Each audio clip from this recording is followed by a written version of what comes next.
प्रिय छात्रों, मैं क्लास 7 का ग्रामर भाग आप लोगों को बता रहा था। 7 में शब्द रूप, धातु रूप और प्रत्यय ये आपका पूरा हो गया है। प्रत्यय में कत्वा है, लेप है, तुमुन है। शब्द रूप भी पूरा हो गया है, धातु रूप भी पूरा हो गया है, प्रत्यय भी पूरा हो गया है। सबका PDF मैं भेज दिया हूँ। आज मैं आप लोगों को पत्र लेखनम, प्राचार्यम प्रति पत्र लेखनम, आवेदन पत्रम, आपकी बुक में दिया हुआ है। आवेदन पत्रम क्लास 7 में पेज नंबर 89 में है। पत्र जो है आपको पूरा याद करना है। पूरा पत्र लिखने के लिए आएगा, फिलअप करने के लिए नहीं आएगा। बुक में पेज नंबर 89 में फिलअप करने के लिए दिया गया है, पर एग्ज़ाम में जो है पत्र पूरा लिखने के लिए आएगा। इसलिए आप लोग पत्र को पूरा याद कर लेंगे। पत्र इस प्रकार से है। सेवायाम मान्यः प्रधानाचार्य DAV विद्यालयः दिल्ली नगरम। दिल्ली नगरम की जगह गिरिडीह नगरम भी आप कर सकते हैं, या दिल्ली नगरम भी रहेगा तो कोई दिक्कत नहीं है, गिरिडीह नगरम भी कर देंगे। महोदय, सविनयं निवेदयामि यत् गतरात्रे अहं ज्वरेण ग्रस्तः अस्मि। अस्मात् कारणात् अहं विद्यालयम् आगन्तुम् असमर्थः अस्मि। अतः दिनद्वयस्य अवकाशं दत्त्वा माम् अनुगृह्णन्तु। धन्यवादः, भवतां शिष्यः। आप अपना नाम लिख देंगे। इस प्रकार से पत्र है, इसे याद कर लेंगे। 5 नंबर का पत्र आएगा। उसके बाद है आपका दीर्घ और गुण संधि। दीर्घ और गुण में जो है आपकी बुक में दीर्घ और गुण संधि भी दिया हुआ है। पेज नंबर 87 में दीर्घ संधि दिया हुआ है और 88 में जो है गुण संधि दिया हुआ है। उसका नियम भी बॉक्स में बना दिया गया है। उस नियम को भी समझ करके आप लोग कर लेंगे। संधि विच्छेद में विशेष ध्यान रखेंगे कि पूर्व पद का जो है सबसे अंतिम वाला वर्ण और पर पद माने दूसरे शब्द का जो है पहला जो वर्ण है, उस दोनों में जो भी परिवर्तन होगा वही संधि है, ध्यान रखेंगे। तो बुक में है दीर्घ संधि में, आपकी बुक में हिमांशु, हिमांशु। अगर हिमांशु आ जाएगा एग्जाम में तो आप इसका विच्छेद करेंगे हिमा प्लस अंशु। और यदि परीक्षा में हिमा प्लस अंशु आ गया तो उसका आप लोग संधि कर देंगे हिमांशु। विच्छेद भी करने आएगा और संधि भी करने आएगी, ध्यान रखेंगे। पुस्तकालयः, पुस्तकालयः। तथापि, तथापि। प्रतीक्षः, प्रतीक्षः। सुउक्ति, सुक्ति। मातृऋणम, मातृणम। मातृ का री है, ऋणम का री है, दोनों री मिल करके दीर्घ री हो जाएगा मातृनम। भानुदयः, भानुदय। कपि प्लस ईश, कपीशः। कपि का ई और ईश का ई दोनों मिल करके दीर्घ इकार हो जाएगा कपीशः। दयानंदः, दयानंदः। दया प्लस आनंदः, दयानंदः। महाप्लस आशय, महाशयः। तो ये आपका दीर्घ संधि बुक में पेज नंबर 87। 88 पेज में आपका गुण संधि किया गया है। नर प्लस इंद्र, नरेंद्र। ठीक। महाप्लस ईश, महेश। अ के बाद ई दीर्घिकार या ह्रस्व इकार रहेगा तो ए हो जाता है महेश गुण में। चंद्र प्लस उदय, चंद्रोदय। महाप्लस ऋषि, महर्षि, परम प्लस ईशः परमेशः, वर्षा प्लस ऋतु वर्षर्तु। सिर्फ संधि करेंगे और संधि विच्छेद करेंगे। बीच में जो दिया गया है वो सिर्फ समझने के लिए दिया गया है। आ प्लस ई प्लस बराबर ए हो जाता है, ये सिर्फ समझने की दृष्टि से है, ध्यान रखेंगे। आपको सिर्फ संधि करना है या संधि का विच्छेद करना है। क्वेश्चन में जैसा आएगा उसी प्रकार से करेंगे। वीर प्लस इंद्र वीरेंद्र, पुरुष प्लस उत्तम पुरुषोत्तम, सूर्य प्लस उदय सूर्योदय, वसंत प्लस ऋतु वसंत ऋतु, सुर प्लस ईश सुरेश। तो ये आपका संधि विच्छेद था। इसके अलावा भी मैं दीर्घ संधि और गौण संधि का कुछ एग्जाम्पल आपको पीडीएफ के माध्यम से भेज दूंगा।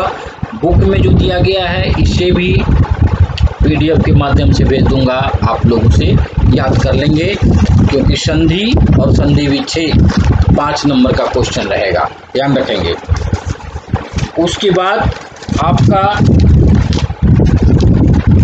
विभक्ति,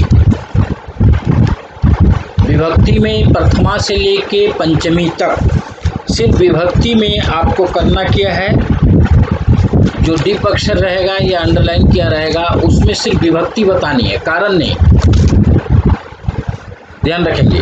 पेज नंबर 77 में है, इसका भी पीडीएफ भेज दूंगा मैं आपको, 77 और 78 में, ध्यान रखेंगे। विद्यालयम है तो विद्यालयम में द्वितीय विभक्ति है, विवादेन में तृतीय विभक्ति है, गणेशाय में चतुर्थी विभक्ति है। ठीक, फिर से देखेंगे। विद्यालयम द्वितीय विभक्ति, अभित योगे द्वितीय विभक्ति। तो आपको अभित योगे नहीं लिखना है, सिर्फ विभक्ति लिखनी है, क्योंकि अब तक जब भी प्रश्न पूछा गया है क्लास 7 में या 6 में तो सिर्फ विभक्ति ही लिखने के लिए आएगा, उसका कारण नहीं आएगा, उसका कारण क्लास 8 से लिखने के लिए आएगा, ध्यान रखेंगे। अगर कारण पूछ दिया जाएगा तो फिर लिख देंगे। पेज नंबर आपका 77 में दिया हुआ है, सॉल्व में कर दिया हूँ इसका। अलम विवादेन, अलम योगे तृतीय विभक्ति है। गणेशाय नमः, गणेशाय में चतुर्थी विभक्ति है, कारण पूछेगा तो नमः योगे चतुर्थी विभक्ति, तो कारण आप लोगों का नहीं पूछा जाएगा। परिश्रमात् बिना, बिना योगे पंचमी विभक्ति, तो परिश्रमात् में पंचमी विभक्ति है। वृक्षस्य अधयोगे षष्ठी विभक्ति, तो वृक्षस्य में षष्ठी विभक्ति का प्रयोग किया गया है, ध्यान रखेंगे।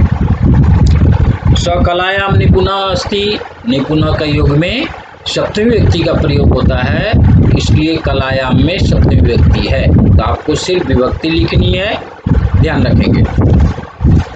तो ये है पेज 77 में। 78 में रिक्त स्थान भरने के लिए आएगा, तो रिक्त स्थान भर देंगे, पर विभक्ति लिखने के लिए आएगा पेज नंबर 77 में जो दिया गया है। इसी प्रकार से विभक्ति लिखने के लिए बालक शब्द का रूप या लता शब्द का रूप याद कर लीजिए। बालकः तो नरः, बालक में प्रथमा विभक्ति है तो नरः में भी प्रथमा होगा, विद्यालय में भी प्रथमा होगा। उसी तरह बालकम में द्वितीय विभक्ति है तो विद्यालयम द्वितीय विभक्ति, नरम द्वितीय विभक्ति।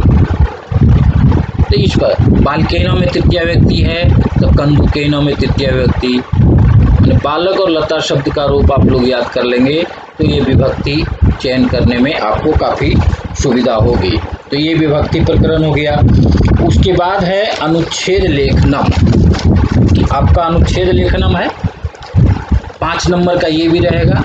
2 अनुच्छेद दिया गया है, एक है भारतवर्ष और दूसरा अनुच्छेद है संस्कृत भाषाया महत्वम। तो भारत देश 5 सेंटेंस में लिख दिया हूँ, पीडीएफ के माध्यम से भेज दूंगा, आप लोग याद कर लेंगे और याद करके लिखने का अभ्यास करेंगे, ध्यान रखेंगे। भारत देश पहला सेंटेंस लिख दिया हूँ मैं आप लोगों के लिए। अस्माकं देशस्य नाम भारत देशः अस्ति। दूसरा सेंटेंस, भारत देशे गंगा यमुना गोदावरी प्रभृतयः नद्यः वहन्ति। ठीक। तीसरा, अस्माकं देशे अनेके महापुरुषाः उत्पन्नाभवन्, याद कर लेंगे। 4 नंबर में अस्माकं देशे कानपुर, दुर्गापुर, राउरकेला प्रभृतयः उद्योग प्रधानाः नगर्यः सन्ति। 5वां सेंटेंस है, भारत देशस्य राष्ट्रभाषा हिंदी अस्ति। तो ये 5 सेंटेंस भारत देश के ऊपर लिखा गया है, इसे याद कर लेंगे। और दूसरा अनुच्छेद है संस्कृत भाषाया महत्वम।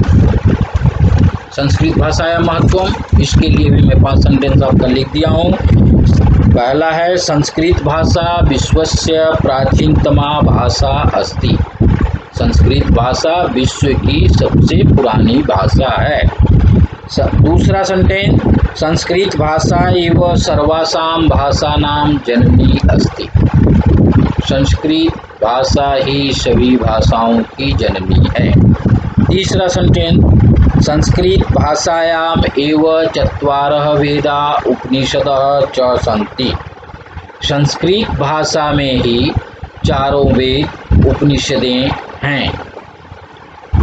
चौथा नंबर सेंटेंस, अस्माकं संस्कृते सभ्यतायाः च मूलम् अस्याम एव निहितम् अस्ति। अस्माकं संस्कृते, हमारी संस्कृति और सभ्यता का जो मूल है इसी में ही निहित है, अर्थात संस्कृत भाषा में ही निहित है।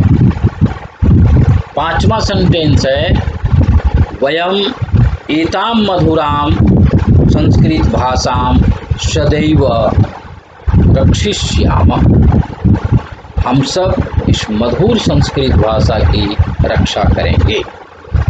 तो दोनों में से कोई एक बहुत अच्छी तरीके से याद करेंगे तो आप लोग दोनों याद कर लेंगे। हो सकता है कि विकल्प में नहीं दिया हो, इसलिए आप लोग ये अनुच्छेद कर लेंगे। 5-5 सेंटेंस लिखा हुआ है, छोटा छोटा सेंटेंस है। 5 नंबर का एक क्वेश्चन ये भी आएगा, ठीक है। उसके बाद आपका है वचन विभक्ति परिचय। वचन है, पाठ्य पुस्तक से ही रहेगा, ग्रामर भाग में जो करा दिया गया है उसी में से ही रहेगा। जैसे बालकः दे दिया है, कौन सा वचन है तो एक वचनम, बालकौ द्विवचनम, बालकः बहुवचनम। इसी प्रकार पाठ्य पुस्तक से कोई शब्द ऐसा रहेगा जो पूछ देगा कि इसमें कौन सा वचन है, विभक्ति है, वो बता देना है आपको। पुस्तकम प्रथमा एक वचनम, द्वितीय एक वचनम भी होता है, ध्यान रखेंगे। पुस्तके प्रथमा द्विवचनम, द्वितीय का भी द्विवचनम। इस प्रकार से विभक्ति वचन आप लोग बता देंगे। उसके बाद है वाक्य रचना पाठ्य पुस्तक। ग्रामर में जो संस्कृत बुक में जो प्रश्न उत्तर कराने के बाद, अभ्यास कराने के बाद जो व्याकरण भाग आता है उसमें छोटा छोटा सेंटेंस है, उसको भी बुक में मैं फिलअप कर दिया हूँ। पाठ के आधार पे ही चैप्टर 1 से 5 तक ही रहेगा आपका मिड टर्म में, ध्यान रखेंगे। तो उसका पूरा ग्रामर भी आप लोग देख लेंगे, वाक्य निर्माण की आप लोग कर लेंगे। उसके बाद आपका एक श्लोक लिखने के लिए आएगा, ध्यान रखेंगे। पाठ्य पुस्तक से श्लोक लिखने के लिए आएगा। श्लोक के लिए आपका सुवचनानी में जो श्लोक दिया गया है 2 श्लोक याद कर लेंगे, कोई एक लिखने के लिए उसमें से आएगा। और श्लोक वही आएगा जो क्वेश्चन पेपर में दिया गया है, उस श्लोक को नहीं लिखना है। इसलिए आप लोग 2 श्लोक याद करेंगे और 2 श्लोक याद करके उसको लिखने का अभ्यास करेंगे, क्योंकि एक क्वेश्चन जो है एक श्लोक जो दे देता है उसे क्वेश्चन और आंसर दे दिया जाएगा, उस श्लोक को लिखेंगे तो नंबर नहीं मिलेगा। इसलिए मैं आप लोगों को बता रहा हूँ कि 2 श्लोक याद करेंगे। जो क्वेश्चन पेपर में दिया रहेगा उसे नहीं लिखना है, जो नहीं दिया रहेगा उसको लिख देंगे आप लोग। तो ये भी आपका 2 या 3 नंबर का क्वेश्चन एक श्लोक लिखने के लिए आएगा, ध्यान रखेंगे।